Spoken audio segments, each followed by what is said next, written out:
Yo, before the video begins, I just want to say a quick thank you to all of you who have been supporting me. We have recently reached 300 subscribers, which is amazing. I was not expecting to hit 300 subs on this channel because I really only started this as like a hobby, to be honest with you. But it's really motivated me to make a lot more videos for you guys, and I appreciate that. I read every comment in my comment section. I see the daily commenters. You know who you are, I really appreciate that support. But yeah, that's all I really wanted to say. Blast, the S-Class Rank 1 hero. Outside of Saitama, he's the Hero Association's most powerful hero, and for good reason. And in today's video, I'm here to talk about, does Blast remember the events that took place when Saitama and Garou fought? Because right before Saitama started his battle, Blast mysteriously disappeared along with his allies that helped him redirect the blast from the serious punches. But before we dive deeper into the discussion, as always, there will be major spoilers ahead for the entirety of the One Punch Man series, manga, and not anime yet. Season 3 is gonna come out soon, but just beware, okay? So proceed with caution and enjoy. So, does Blast remember the events that took place when Saitama and Garou fought? Did he witness Saitama do the time reversal technique? Well, before we go into all that, we gotta go back to chapter 139, where in the chapter titled Abyss, we see Blast for the very first time, in which he proceeds to ask Saitama and Flashy Flash if they touched the mysterious cube. Saitama and Flashy Flash are kind of ignoring his question, they're just trying to wonder who he is, and then Blast proceeds to tell them that those cubes that they came into contact with are actually communication devices, and that he has been going around looking for them all over. Now, as to what those communication devices communicate with, Blast simply just says that it communicates with him. In the One Punch Man universe or in the manga, they never really say God, I think they've only said it like once, but they always call it a thing, they always call it him, they just refer to it anything pretty much other than God. And this explains why Blast is just so mysterious, he's always absent from the series because he's always looking for these communication devices / cubes because they're all over. Now, when he says all over, we also don't really know what that means. Could it mean all over Earth, in other dimensions, in other universes? It could literally be anywhere. And obviously he's been looking for these for a while now, so they've got to be scattered pretty far. But of course, after Blast explains to them who he is and what he's doing, he uses one of his techniques to part ways with them, and it pretty much disappears after that until we see him again in chapter 156, where he comes in and helps aid Tatsumaki before she could fall victim to God's hand, but shortly leaves afterwards to provide backup to what we see as his allies, but comes right back into the story in chapter 166 titled Squared, where Blast actually interrupts the conversation that Garou and Bang were having. And at this point in the story, Garou already has his cosmic awakened form, and so he's fallen victim to God's hand, or influence you could say, which is why Blast showed up to reveal that Garou is actually being controlled by God. And Bang obviously reacts to this as of like, what did you say? Like, God, who is this, And Blast proceeds to tell him that the power that you received by God is in danger to this very existence and all living things, basically saying his power is very, very overwhelming and he's super strong, so pretty much any attack he unleashes can endanger the Earth. Not just Earth, but the existence, exactly what Blast just said. Blast tries to get Garou to follow him, and this is where it gets really interesting because Blast says, if you accepted the reality of the situation for the time being, let me lead you to another dimension. And that's very interesting because we do know that Blast can travel between dimensions and stuff. He has space-time abilities. But after this panel right here, Blast tells Garou to take a look, and he pretty much shows him that his cosmic radiation that he emits simply from just standing there kills pretty much the heroes. It kills a lot of people. Just humans cannot tolerate his powers. So he's giving him an example of how he is very devastating, how his power is just overwhelming, and it's obviously dangerous. But as Blast was explaining all that, right, he was also like thinking to himself in his head. He was basically saying that Garou isn't fully affected by God's influence. You know, when someone's under the control of God, they are completely under the control. But as Blast states here, he says that he has some form of humanity left in him. You know, he has some sense of humanity left in him is what I meant to say. But basically, he's trying to say that Garou here has a choice. And if Garou obviously doesn't want to reason with Blast, right, then Blast pretty much is going to have to fight Garou here. But of course, Garou, obviously being pushed by his motives, he doesn't want to reason with Blast. But Genos actually ends up interrupting their conversation, right?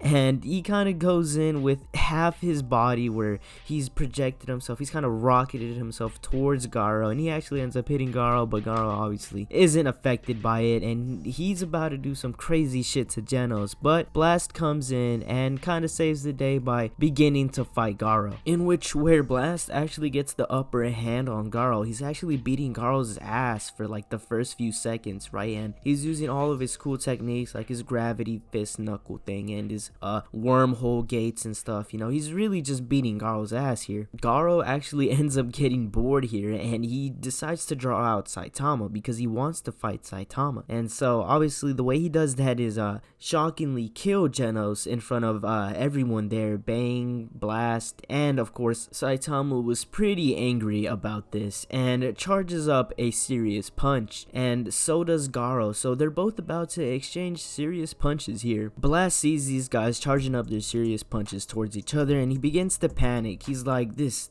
energy, this is bad. The earth will be shattered, is what he says, right? And obviously two serious punches colliding, that would be very, very devastating. But that chapter ends there, and we jump over to chapter 176, where it begins with the first panel shot of Blast using his technique, his wormhole technique, where he puts his two fists together and it opens up a gate. Now this gate seemed like it teleported him in the atmosphere above Earth in outer space. Blast proceeds to say that the gate can't handle this much energy and that he has to distance himself somewhat away from the destructive energy and somehow redirect that destructive energy from the serious punches away from the Earth. And then that's when we get a really cool shot of his allies that there's a lot of like mystery surrounding these guys too. You know, we don't really know too much about them, but you know, they come in to help and lend Blast a hand here. And so with all their powers combined, I guess, you know, they were able to redirect the serious punch energy that was coming from Garou and Saitama. But they managed to successfully redirect that energy, and it basically sent Saitama and Garou flying away. Not even they knew where they were sent to. They were kind of just like, yo, what happened to them? They were knocked away, and they were like, you know what, we don't even know at this point. But we as the readers know exactly what happened to Saitama and Garou. They were actually launched on some planet, or I believe moon, that's right next to Jupiter. So basically Saitama and Garou were sent away to fight, and Blast mysteriously disappeared with his allies. Now we literally don't know where he went at all. That's also a mystery. The last time we really hear of Blast is in chapter 173 titled Secret Intel, and in this chapter Sitch basically tells them the secret about Blast and why he's been pretty much incognito mode for like the past 20 years. And they also discuss about the entity known as God in the One Punch Man universe, and someone in there pretty much says that something might actually be attracting God to their dimension, you know. And of course the panel shows us a little shot of Saitama, you know, it's pretty cool. But let's get back on track here and take this back all the way to chapter 167, in which where we see Blast and his allies about to deflect the large amounts of energy that's gonna come out of those serious punches, and were successful in doing so. We also get a creepy shot of God in the moon right there.